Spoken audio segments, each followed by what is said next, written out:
नमस्कार मित्रांनो, कसे आहात सगळे? मस्त मजेत ना? एस क्लास एज्युकेशन बाय सुहानीमध्ये आपल्या सर्वांचं मनापासून स्वागत आहे.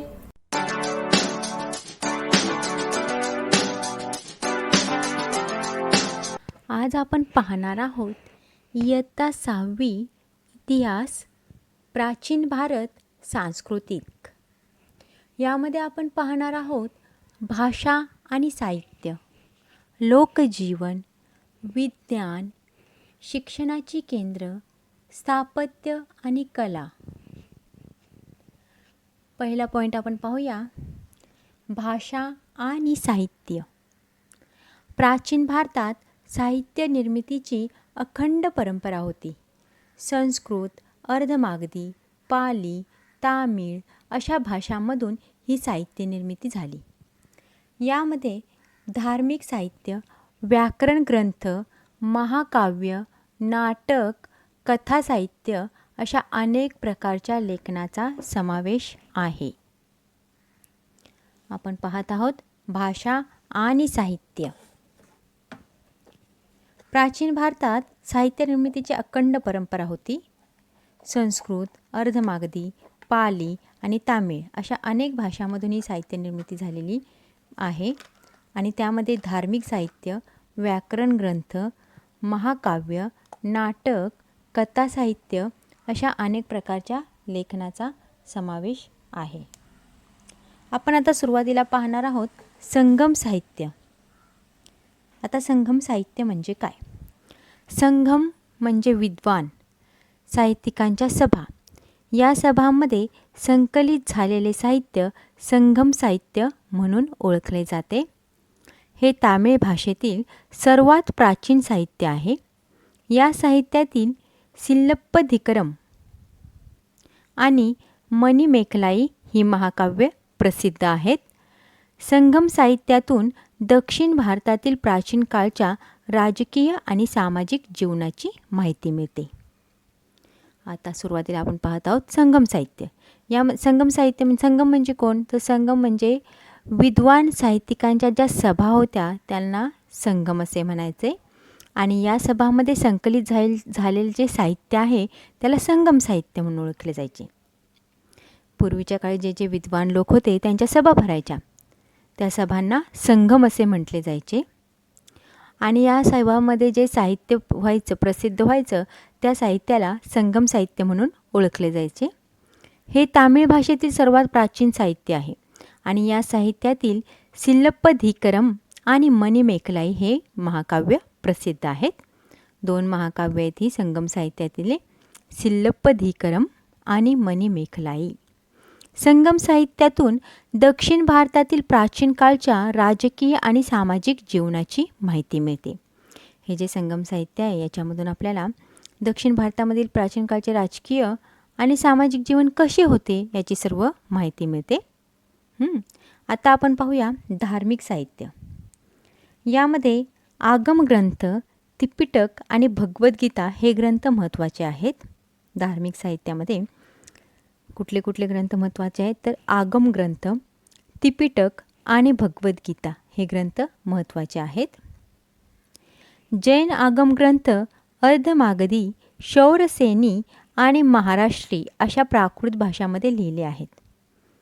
जैन आगम ग्रंथ जे आहेत ते अर्धमागधी, शौरसेनी आणि महाराष्ट्री अशा प्राकृत भाषामध्ये लिहिले आहेत. वर्धमान महावीरांचा उपदेश आगम ग्रंथामध्ये संकलित करण्यात आला आहे. अपभ्रंश भाषेत महापुराण, चरित्रे, कथा इत्यादी वाङ्मय आहेत. सिद्धसेन दिवाकराने समयीसुत्त हा न्यायशास्त्रावरील प्राकृत ग्रंथ लिहिला. हा बघा विचारला जातो प्रश्न, न्यायशास्त्रावरील प्राकृत ग्रंथ कोणता? तर समयीसुत्त. आणि तो कोणी लिहिला आहे? सिद्धसेन दिवाकर.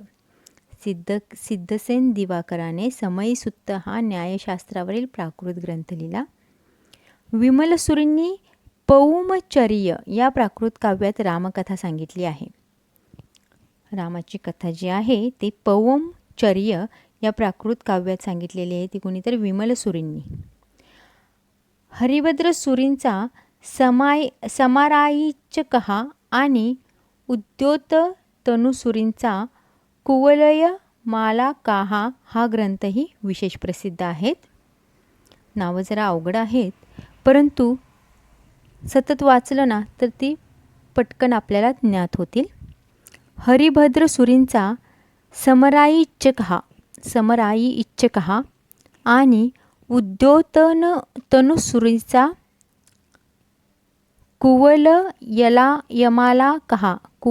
यमाला कहा हा ग्रंथही विशेष प्रसिद्ध आहे. धार्मिक साहित्य आपण पाहत आहोत. आता आपल्याला इथे काय सांगितले हे तुम्हाला माहीत आहे का मध्ये? उत्तर भारतापासून ते महाराष्ट्रापर्यंतच्या प्रदेशात प्रचलित असणाऱ्या बहुतेक भाषा या प्राकृत आणि संस्कृत या भाषांमधून विकसित झाल्या. आपला जो भारत आहे उत्तर भारतापासून ते महाराष्ट्रापर्यंत म्हणजे जम्मू काश्मीरपासून ते महाराष्ट्रापर्यंत प्रचलित असणाऱ्या ज्या भाषा आहेत या कशा आहेत? प्राकृत आणि संस्कृत या भाषांमधूनच विकसित झाल्या. प्राकृत हा शब्द प्रकृत या शब्दापासून तयार होतो. आता प्रकृत म्हणजेच नैसर्गिक, आपण म्हणतो ना प्राकृतिक आहे म्हणजेच नैसर्गिक आहे. प्राकृत भाषा लोकांच्या दैनंदिन व्यवहारात असणाऱ्या भाषा होत्या. पैशाची, शौरसेनी, मागधी आणि महाराष्ट्री या 4 गटामध्ये प्राकृत भाषांची विभागणी केली जाते. पैशाची ही एक भाषाच आहे. शौरसेनी, मागधी आणि महाराष्ट्री या 4 गटामध्ये प्राकृत भाषेची विभागणी केली जाते. महाराष्ट्रीपासून मराठी विकसित झाली. बघा, महाराष्ट्री जी भाषा होती त्यापासून मराठी भाषा विकसित झाली जी आपली आहे ती. अशा तऱ्हेने प्राकृत भाषांपासून मराठीसारख्या आधुनिक भाषांचा विकास होण्याच्या प्रक्रियेत या भाषांच्या मूळ रूपात बदल झाले.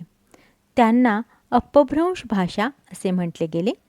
अपभ्रंश भाषांमधून आधुनिक भाषा विकसित झाल्या. म्हणजे आपल्या ज्या पूर्वीच्या ज्या भाषा होत्या त्याच्यामध्ये काय झालं? प्रक्रिया म्हणजे आधुनिक भाषांचा विकास होण्याची प्रक्रिया झाली आणि या भाषांच्या मूळ रूपात बदल होत गेले. म्हणजे जरा सोप्या पद्धतीत त्या भाषा येऊ लागल्या. त्यांना काय म्हटलं जातं तर अपभ्रंश भाषा असे म्हटले गेले आणि अपभ्रंश भाषांमधून आधुनिक भाषा विकसित झाल्या. त्रिपिटकामध्ये 3 पिटक असतात. पिटक म्हणजे पेटी. या ठिकाणी त्याचा अर्थ विभाग असा आहे. त्रिपिटक पाली या भाषेत लिहिले गेले आहे आणि 3 वेगवेगळ्या प्रकारचे साहित्य यामध्ये आहे. धार्मिक साहित्य आपण पाहत होतो. धार्मिक साहित्यामध्ये काय आहे? आगम ग्रंथ, त्रिपिटक आणि भगवद्गीता हे ग्रंथ महत्त्वाचे आहे. आता भगवद्गीता वगैरे आपल्याला माहीत आहे, हे धार्मिक साहित्यामध्येच येणार. जैन आगम ग्रंथ अर्धमागधी, शौरसेनी आणि महाराष्ट्री अशा प्राकृत भाषामध्ये लिहिले गेले आहेत. वर्धमान महावीरांचा उपदेश आगम ग्रंथामध्ये संकलित केला आहे. वर्धमान महावीरांनी जे उपदेश दिले ते आपण पाहिले आहेत, तर ते कशामध्ये? आगम ग्रंथामध्ये संकलित केले आहेत म्हणजे लिहून ठेवले आहेत. अपभ्रंश भाषेत महापुराण, चरित्रे, कथा इत्यादी वाङ्मय आहेत. पूर्वीच्या काळचं जे महापुराण, चरित्र, कथा वगैरे होते ते कशामध्ये? अपभ्रंश भाषेमध्ये आहेत. सिद्धसेन दिवाकराने समयीसुत्त हा न्यायशास्त्रावरील प्राकृत ग्रंथ लिहिला. सिद्धसेन दिवाकराने लिहिलेला समयीसुत्त तो कशावरती आधारित आहे तर न्यायशास्त्रावरती. विमलसुरींनी पौमचर्य या काव्यामध्ये काय केले? रामकथा सांगितली आहे. आणि हरिभद्रसुरींचा समराईच्छ कहा हा ग्रंथ आहे. आणि उद्योत तनुसुरींचा कुवलय माला कहा हा ग्रंथही प्रसिद्ध आहे. आता त्रिपिटक म्हणजे कसं? 3 पिटके. 3 पिटवं म्हणजे इथेच 3 विभाग असा त्याचा अर्थ होतो. मग त्रिपिटक हे कसं आहे? पाली भाषेमध्ये लिहिले गेले आहे आणि 3 वेगवेगळ्या प्रकारचे साहित्य त्यामध्ये आहे. आता आपण पाहूया सुत्त पिटक. यामध्ये गौतम बुद्धांच्या उपदेशाची वचने एकत्रित करण्यात आली आहेत. या वचनांना सुक्ते असे म्हणतात. विनय पिटक, येथे विनय या शब्दाचा अर्थ नियम असा होतो आणि यात बौद्ध संघातील भिक्खू आणि भिक्खूंनी यांनी दैनंदिन जीवनात कसे वागावे याचे नियम दिलेले आहेत. अभिधम्म पिटक यात बौद्ध धर्माचे तत्त्वज्ञान समजून सांगितलेले आहे. त्रिपिटकाचे स्पष्टीकरण करणारा अट्ठकथा म्हणजेच अर्थकथा नावाचा ग्रंथ प्रसिद्ध आहे. ज्ञानी स्त्रियांनी स्वतःचे अनुभव सांगणाऱ्या गाथा रचल्या आणि त्या थेरी गाथा या ग्रंथात संकलित करण्यात आल्या आहेत. त्या गाथा पाली भाषेत आहेत. आपण त्रिपिटक पाहत आहोत. त्रिपिटक म्हणजे कसं 3 पिटक असतात, म्हणजे त्याचे 3 भाग असतात. त्याच्यातील पहिला भाग आहे तो सुत्त पिटक. यामध्ये काय आहे, गौतम बुद्धांच्या उपदेशाची वचने एकत्रित करून लिहिलेली आहेत आणि या वचनांना काय म्हणायचं तर सुक्ते. दुसरा भाग आहे तो विनय पिटक. यामध्ये काय विनय म्हणजे काय तर विनय म्हणजे नियम. विनयचा अर्थ नियम असा होतो. यात काय केलेलं आहे, बौद्ध संघातील जे भिक्खू आणि भिक्खुनी आहेत यांनी दैनंदिन जीवनामध्ये कसे वागावे, कसे राहावे याबद्दल काही नियम दिलेले आहेत, ते विनय पिटकामध्ये लिहून ठेवलेले आहेत. तिसरा आहे अभिधम्म पिटक. यात बौद्ध धर्माचे तत्त्वज्ञान समजून सांगितलेले आहे. त्रिपिटकाचे स्पष्टीकरण करणारा अट्टकथा. त्रिपिटकाचे जे स्पष्टीकरण आहे ते कशामध्ये केले तर अट्टकथा नावाचा ग्रंथ प्रसिद्ध आहे. ज्ञानी स्त्रियांनी स्वतःचे अनुभव सांगणाऱ्या गाथा रचल्या आणि त्या गाथा थेरी गाथा या ग्रंथात संकलित करण्यात आल्या आहेत. त्या गाथा पाली भाषेमध्ये लिहिलेल्या आहेत. भगवद्गीता हा हिंदूंचा पवित्र ग्रंथ माहीतच आहे आपल्याला. भगवद्गीता हा आपल्या हिंदूंचा पवित्र ग्रंथ आहे आणि तो महाभारताचाच एक भाग आहे. फळाची आशा न धरता प्रत्येकाने आपापले कर्तव्य करावे असे भगवद्गीतेमध्ये सांगितलेले आहे. ईश्वराची भक्ती करण्याचा मार्ग सर्वांसाठी खुला आहे असे त्यात सांगितलेले आहे. इसवी सनाच्या 8व्या शतकात आद्य शंकराचार्य होऊन गेले. ज्ञान आणि वैराग्य या गोष्टींवर त्यांनी भर दिला. उपनिषदे, ब्रह्मसूत्रे आणि भगवद्गीता या ग्रंथावर भाष्य लिहून त्यांचा अर्थ स्पष्ट केला. त्यांनी भारताच्या 4 दिशांना बद्रीनाथ, द्वारका, जगन्नाथपुरी आणि शृंगेरी या 4 ठिकाणी मठांची स्थापना केली आहे. आपला जो भगवद्गीता आहे तो हिंदूंचा कसा पवित्र ग्रंथ मानला जातो माहीतच आहे आपल्याला. आणि तो काय आहे, एक महाभारताचाच भाग आहे. भगवद्गीतेमध्ये काय लिहून ठेवले आहे तर फळाची अपेक्षा न धरता प्रत्येकाने आपापले कर्तव्य करत राहणे. ईश्वराची भक्ती करण्याचा मार्ग सर्वांसाठी खुला आहे असे त्यात सांगितले आहे. आता इसवी सनाच्या 8व्या शतकामध्ये आद्य शंकराचार्य होऊन गेले आहेत. त्यांनी काय ज्ञान आणि वैराग्य या गोष्टींवर भर दिला. तसेच उपनिषदे, ब्रह्मसूत्रे आणि भगवद्गीता या ग्रंथावरती काय केलं त्यांनी भाष्य लिहून त्याचे अर्थ स्पष्ट केलेले आहेत. म्हणजे सर्वसामान्य लोकांना समजण्यासाठी त्याचे अर्थ लिहून ठेवलेले आहेत, अर्थ स्पष्ट केलेले आहेत. त्यांनी काय केलं, भारताच्या 4 दिशांना म्हणजे बद्रीनाथ, द्वारका, जगन्नाथपुरी आणि शृंगेरी येथे काय केले मठांची स्थापना केलेली आहे. इथं आद्य शंकराचार्यांचा फोटो दाखवलेला आहे आपल्याला. अर्थशास्त्र हा ग्रंथ कौटिल्याने लिहिला. अर्थशास्त्र हा ग्रंथ कोणी कौटिल्याने लिहिलेला आहे. उत्तम शासन व्यवस्था कशी असावी याची सविस्तर चर्चा या ग्रंथामध्ये केलेली आहे. हा पाठ MPSCसाठी अत्यंत उपयुक्त आहे. बरीच माहिती या पाठामध्ये दिलेली आहे. अर्थशास्त्र हा ग्रंथ कौटिल्याने लिहिला आणि त्या ग्रंथामध्ये काय केले त्यांनी तर उत्तम शासन व्यवस्था कशी असावी याची चर्चा केलेली आहे. आता पाहूया आपण व्याकरण ग्रंथ. पाणिनी या व्याकरणकाराने लिहिलेला अष्टाध्यायी हा संस्कृत व्याकरणाचा प्रमाण ग्रंथ मानला जातो. पाणिनी हे व्याकरणकार होते आपल्याला माहीत आहे आणि त्यांनी लिहिलेला अष्टाध्यायी हा संस्कृत व्याकरणाचा प्रमाण ग्रंथ मानला जातो. पतंजलीने महाभाष्य ग्रंथ लिहिला. या ग्रंथात पाणिनीच्या अष्टाध्यायी या ग्रंथातील सूत्रांचे स्पष्टीकरण केलेले आहे. आर्य आणि अभिजात महाकाव्य. आपण हे अर्थशास्त्र पाहूया पहिल्यांदा. अर्थशास्त्र हा ग्रंथ कौटिल्य याने लिहिला आणि या ग्रंथात राजाचे कर्तव्य, मंत्री निवडण्याचे निकष म्हणजे कुठल्या आधारावरती मंत्री निवडायचे, संरक्षणाची व्यवस्था, दुर्गांचे प्रकार, सैन्याची रचना, गुप्तहेरांची योजना, खजिन्याची दप्तरखान्याची व्यवस्था, न्यायदान पद्धती, चोरीचा तपास, शिक्षेचे प्रकार इत्यादी प्रशासक विषयक बाबींची सूक्ष्मपणे चर्चा केलेली आहे. अर्थशास्त्र हा ग्रंथही कौटिल्याने लिहिलेला आहे. आपण इथे वरती पाहिलं अर्थशास्त्र ग्रंथ कौटिल्याने लिहिले आणि तिथे उत्तम शासन व्यवस्था कशी असावी याच्याबद्दल चर्चा केली. तर उत्तम शासन व्यवस्थेमध्ये काय काय येतं अजून तर राजाचे कर्तव्य, त्यांचे राजा जो मंत्री निवडतो ते कशावरून निवडायचे, त्याच्यासाठी काय नियम असावेत, ते निवडण्याचे निकष, संरक्षणाची व्यवस्था, दुर्गांचे प्रकार, दुर्गांचे म्हणजे किल्ल्यांचे प्रकार, सैन्याची रचना कशी असावी, गुप्तहेरांची योजना, खजिन्याची दप्तरखान्याची व्यवस्था कशी असावी, न्यायदान पद्धत कशी असावी, चोरीचा तपास कसा घ्यायचा, शिक्षेचे प्रकार इत्यादी प्रशासनाविषयक बाबींची सूक्ष्मपणे चर्चा केलेली आहे. आता आपण पाहूया आर्ष आणि अभिजात महाकाव्य. भारत आणि रामायण आणि महाभारत ही दोन प्राचीन भारतातील आर्ष महाकाव्य आहेत. आर्ष म्हणजे ऋषींनी रचलेले. रामायण हे महाकाव्य वाल्मिकी ऋषींनी रचले आणि रामायणातील कथेचे नायक श्रीराम हे आहेत.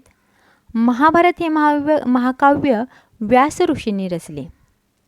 कौरव आणि पांडव यांच्यातील युद्ध हा महाभारताचा विषय आहे. या महाकाव्यात श्रीकृष्णांच्या चारित्र्याचे वर्णन आहे. महाभारतात विविध मानवी भावभावनांचे आणि त्यांच्या परिणामांचे व्यापक दर्शन घडते. आर्ष आणि अभिजात महाकाव्य आपण पाहूया. आपल्याकडे रामायण आणि महाभारत ही दोन जी प्राचीन आर्ष महाकाव्य आहेत. आर्ष म्हणजे कसं ऋषींनी रचलेले आणि रामायण हे महाकाव्य वाल्मिकी ऋषींनी रचले. बरोबर. आर्षाचा अर्थ जे ऋषींनी रचलेली काव्य आहे त्यांना म्हणायचं आर्ष महाकाव्य. मग रामायण हे महाकाव्य कोणी वाल्मिकी ऋषींनी रचले आणि रामायणामधील आपल्या जे रामायणातील कथेचे नायक आहेत ते श्रीराम आहेत आणि महाभारत हे महाकाव्य व्यास ऋषींनी रचले. कौरव आणि पांडव यांच्यामधील जे युद्ध आहे हा महाभारताचा मेन विषय आहे आणि या महाकाव्यात श्रीकृष्णाच्या चरित्राचे वर्णन आहे. महाभारतात विविध मानवी भावभावनांचे आणि त्यांच्या परिणामांचे व्यापक दर्शन घडते. भाषा, साहित्य आणि कला यांच्या परंपरेतील एखादा कालखंड असा असतो की पुढील काळातही त्याचा गौरव अबाधित राहतो. अशा कालखंडात निर्माण झालेल्या साहित्य, कला इत्यादींना अभिजात म्हणून ओळखले जाते. अभिजात संस्कृती भाषेतील कालिदासांची रघुवंश आणि कुमारसंभव तसेच भारवीचे किरातार्जुनीय आणि माघाचे शिशुपाल वध या प्राचीन कालखंडातील महाकाव्य विख्यात आहेत. भाषा, साहित्य आणि कला यांच्या परंपरेतील एखादा कालखंड असतो. असा कालखंड असतो की तो पुढील काळातही त्याचा गौरव अबाधित राहतो. अशा कालखंडात जे निर्माण झालेले साहित्य आहे, कला आहे इत्यादींचा अभिजात म्हणून ओळखले जाते. म्हणजे ते पुढच्या पिढीलाही माहीत करून दिले जातात. मग अभिजात संस्कृत भाषेतील कालिदासांची रघुवंश, कुमारसंभव हे आहे कुणी हे केलेलं आहे ते तर कालिदासांनी रघुवंश आणि कुमारसंभव तसेच भारवींचे किरातार्जुनीय आणि माघांचे शिशुपाल वध ही प्राचीन कालखंडातील महाकाव्य प्रसिद्ध आहेत. नाटक, गायन, वादन आणि नृत्य यांच्या आधारे एखादी कथा सादर करण्याची भारतातील परंपरा खूप प्राचीन आहे. या कलांची सविस्तर चर्चा नाट्यशास्त्र या भरत मुनींनी लिहिलेल्या ग्रंथात केलेली आहे. या कलांना संवादाची जोड देऊन केलेले सादरीकरण म्हणजे नाटक. प्राचीन संस्कृत नाटकामध्ये भास या नाटककाराचे स्वप्न वासवदत्त आणि कालिदासांचे अभिज्ञान शाकुंतल यांसारखी अनेक नाटके सुप्रसिद्ध आहेत. नाटक म्हटलं की आपल्या डोळ्यापुढे उभं राहतं काय, स्टेजवरती चाललेलं एखादं नाटक. परंतु पूर्वीच्या काळी कसं होतं, गायन, वादन आणि नृत्य यांच्या आधारे एखादी कला सादर करायची. म्हणजे त्याच्यामध्ये गायनही येणार, वादनही येणार आणि नृत्यही येणार. अशा प्रकारची जी कला सादर करायची असते ही आपल्या भारतातील कशी प्राचीन परंपरा आहे आणि ते म्हणजे नाटक. या कलांची सविस्तर चर्चा नाट्यशास्त्र या भरत मुनींनी लिहिलेल्या ग्रंथात केलेली आहे. या कलांना संवादाची जोड देऊन केलेले सादरीकरण म्हणजे नाटक. प्राचीन संस्कृत नाटकामध्ये भास या नाटककाराचे स्वप्न वासवदत्त तसेच कालिदासांचे अभिज्ञान शाकुंतल यांसारखी अनेक नाटके सुप्रसिद्ध आहेत. आता आपण पाहूया कथा साहित्य. प्राचीन काळी भारतामध्ये कथा साहित्याचा उपयोग मनोरंजनाद्वारे शिक्षण देण्यासाठी केला जात असे. गुणाढ्य यांचा पैशाची नावाच्या भाषेतील बृहत्कथा हा ग्रंथ विख्यात आहे. विष्णू शर्मा नावाच्या पंडिताने रचलेला पंचतंत्र हा ग्रंथ कथा साहित्याचा उत्कृष्ट नमुना आहे. या कथांचे अनेक भाषांमध्ये भाषांतर झाले. बौद्ध जातक कथाही विख्यात आहेत. कथा साहित्य आपण पाहूया. प्राचीन काळी भारतामध्ये कथा साहित्याचा उपयोग मनोरंजनाद्वारे शिक्षण देण्यासाठी केला जात होता. गुणाढ्य यांचा पैशाची नावाची जी भाषेतील बृहत कथा हा ग्रंथ विख्यात आहे. विष्णू शर्मा नावाच्या पंडिताने रचलेला पंचतंत्र हा ग्रंथ कथा साहित्याचा उत्कृष्ट नमुना आहे. या ग्रंथाचे अनेक भाषांमध्ये भाषांतर झालेले आहे आणि बौद्ध जातक कथाही विख्यात आहेत. तुम्हाला सांगितले पंचतंत्रातील एखादी कथा मिळून त्याचे नाट्यीकरण करा, म्हणजे त्या कथेचे नाटक करून पहा कसं आहे ते. आता आपण पाहूया लोकजीवन. प्राचीन भारतातील साहित्यातून तत्कालीन लोकजीवनाची माहिती मिळते. प्राचीन भारतात देशांतर्गत आणि दूरवरच्या देशांशी असलेल्या व्यापारामुळे समृद्धी नांदत होती. समाज विविध जातींमध्ये विभागलेला होता. वेगवेगळ्या कारागिरांच्या आणि व्यापाऱ्यांच्या संघटना होत्या. त्यांना श्रेणी असे म्हणत. सागरी आणि खुष्कीच्या मार्गाने व्यापार चालत असे. तलम कापड, हस्तिदंत, मौल्यवान रत्ने, मसाल्याचे पदार्थ, उत्कृष्ट बनावटीची मातीची भांडी इत्यादी भारतीय वस्तूंना परदेशात खूप मागणी असे. तांदूळ, गहू, सातू, मसूर ही मुख्य पिकं होती. लोकांच्या आहारात या धान्यापासून बनवलेले विविध पदार्थ तसेच मांस, मासे, दूध, तूप, फळे यांचा समावेश असे. प्राचीन भारतात काय झालेलं, साहित्यातून तत्कालीन लोकजीवनाची आपल्याला माहिती मिळते. म्हणजे प्राचीन भारतातले जे साहित्य आहे लिहून ठेवलेलं वगैरे त्यावरून आपल्याला समजते की प्राचीन काळातील भारतातील लोकांचे समाजजीवन कसे होते.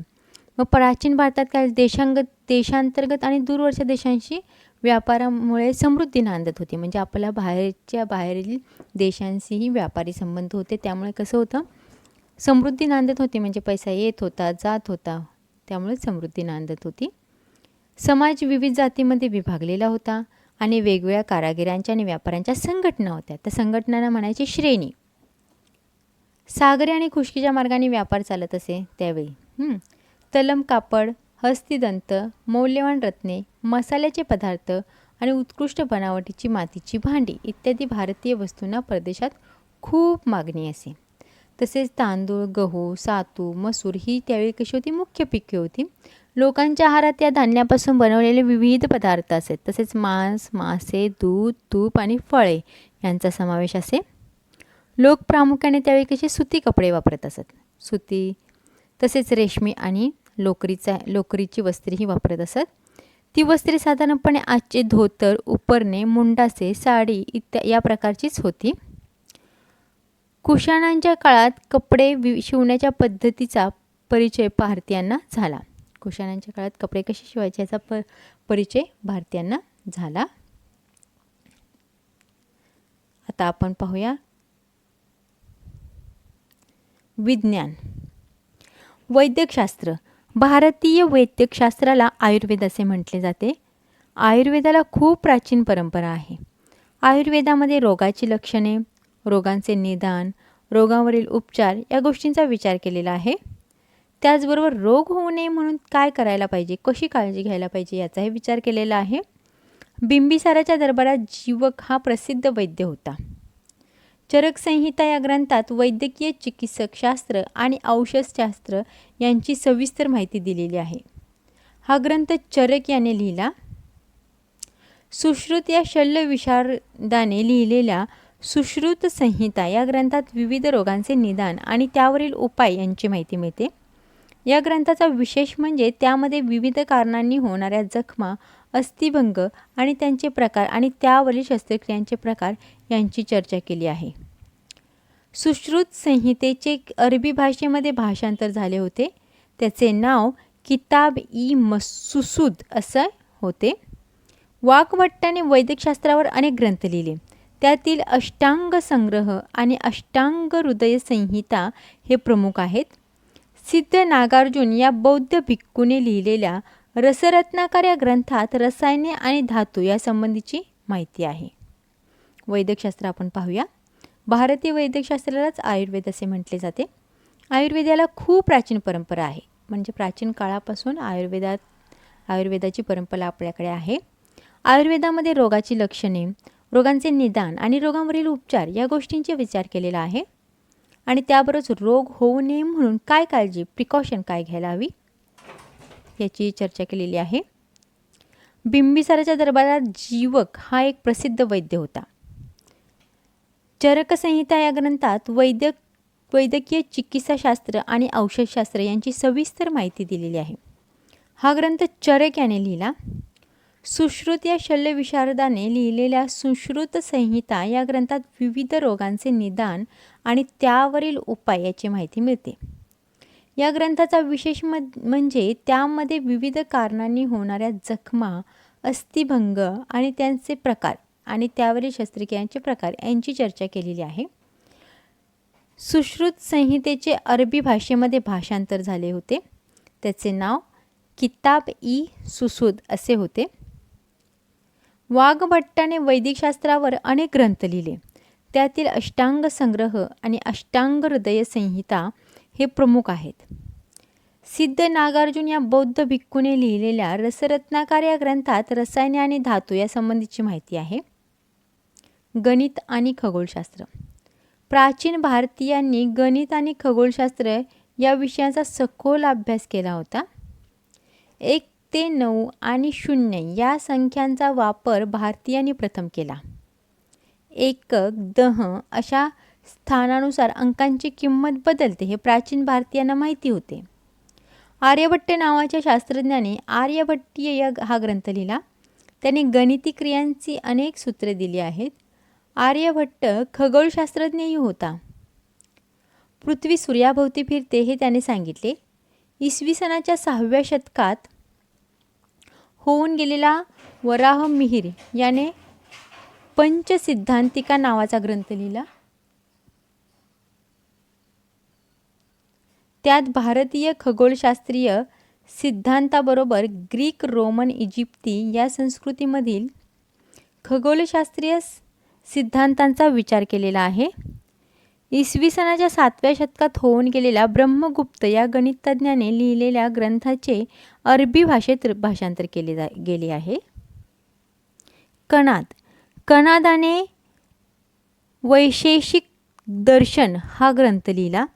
या ग्रंथात अणुपरमाणूंचा विचार प्रामुख्याने केला आहे. बघा, वैशेषिक दर्शन हा ग्रंथ आहे, त्याच्यामध्ये अणुपरमाणांचा विचार केला आहे.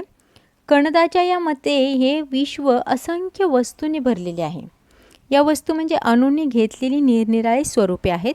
ही स्वरूपे बदलतात पण अणू मात्र अक्षय राहतात, असं कणदाचं मत आहे. शिक्षणाची केंद्रे. प्राचीन भारतात शिक्षणाची अनेक नाणावलेली केंद्रे होती. तेथे शिक्षण घेण्यासाठी परदेशातूनही विद्यार्थी येत असत. पहिलं आपण पाहूया तक्षशिला विद्यापीठ. तक्षशिला हे प्राचीन भारतीय व्यापारी मार्गावरील महत्त्वाचे शहर होते. सध्या हे स्थान पाकिस्तानात आहे. तेथे सापडलेल्या पुरातत्वीय पुराव्याच्या आधारे ते इसवी सन पूर्व 6व्या शतकात वसवले गेले होते असे दिसते. गौतम बुद्धांच्या समकालीन असलेला जीवक नावाचा वैद्य तक्षशिला विद्यापीठात शिकला होता. इसवी सन पूर्व 4थ्या शतकात तक्षशिला विद्यापीठाची कीर्ती सर्व दूर पसरली होती. मौर्य साम्राज्याच्या संस्थापक चंद्रगुप्त मौर्य याचे शिक्षण तक्षशिला विद्यापीठात झाले होते. व्याकरणकार पाणिनी, चरक हा वैद्य हेही तक्षशिला विद्यापीठाचेच विद्यार्थी होते. सिकंदराच्या बरोबर आलेल्या ग्रीक इतिहासकारांनीही तक्षशिलेचे वर्णन केलेले आहे. ग्रीसमध्ये कोठेही अशा प्रकारचे विद्यापीठ अस्तित्वात नव्हते असे त्यांनी लिहून ठेवले आहे. चीनी बौद्ध भिक्खू फहियान इसवी सन 400च्या सुमारास भारतात आला होता. त्याने त्यावेळी तक्षशिला विद्यापीठाला भेट दिली होती आणि या विद्यापीठामध्ये वैदिक वाङ्मय, बौद्ध तत्त्वज्ञान, अर्थशास्त्र, तर्कशास्त्र अशा विविध विषयांचे शिक्षण दिले जाई. बघितलं आपण तक्षशिला विद्यापीठ. तक्षशिला कसं आहे तर प्राचीन भारतीय व्यापारी मार्गावरील महत्त्वाचं शहर होतं आणि आता हे सध्या स्थान कुठे आहे तर पाकिस्तानात आहे. मग तेथे जे पुरातत्व पुरावे सापडले त्याच्या आधारे इसवी सन पूर्व 6व्या शतकात ते बसवले गेले असावे. मग गौतम बुद्धांच्या समकालीन असलेला जीवक नावाचा वैद्य जो आहे तोही तक्षशिला विद्यापीठात शिकला होता आणि इसवी सन पूर्व 4थ्या शतकात तक्षशिला विद्यापीठाची कीर्ती सर्वदूर पसरली होती.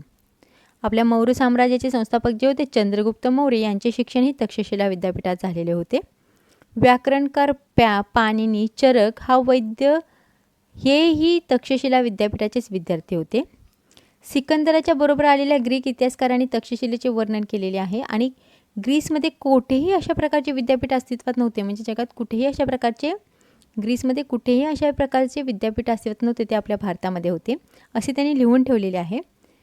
चीनी बौद्ध भिक्खू पहियान याने इसवी सन 400च्या सुमारास भारतात आला होता. त्यावेळी त्याने तक्षशिला विद्यापीठाला भेट दिली होती. या विद्यापीठामध्ये वैदिक वाङ्मय,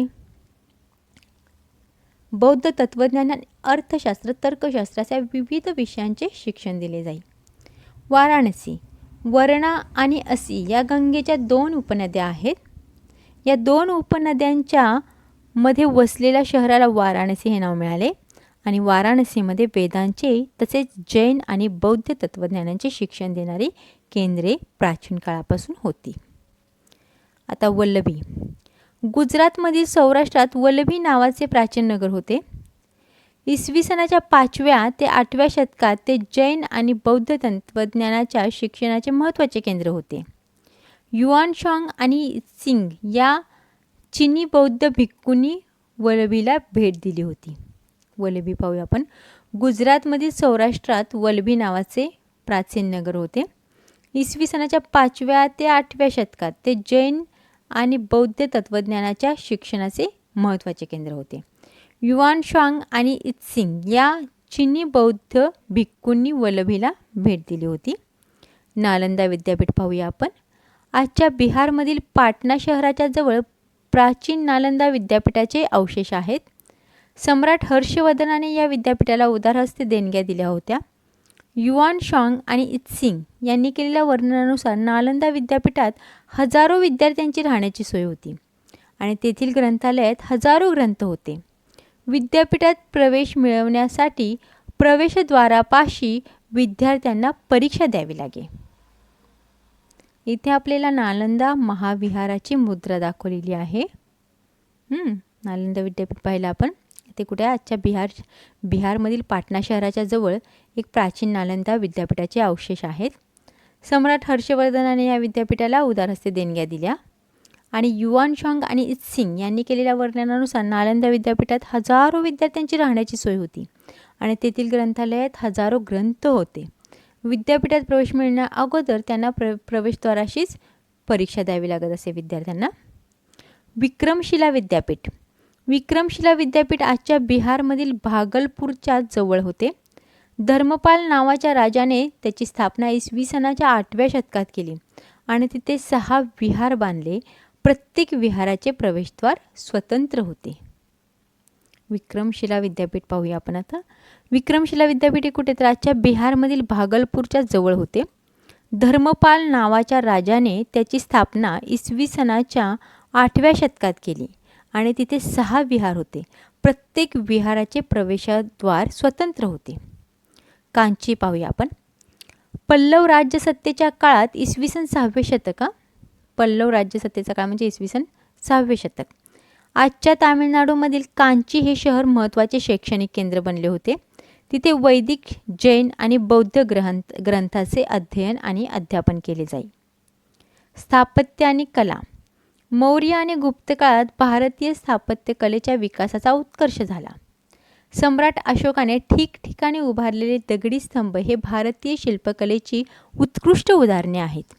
सांची येथील स्तूप आणि उदयगिरी, खंडगिरी, कार्ले, नाशिक, अजिंठा, वेरूळ इत्यादी ठिकाणच्या लेण्यांमधून तीच परंपरा अधिकाधिक विकसित होत गेली असे दिसते.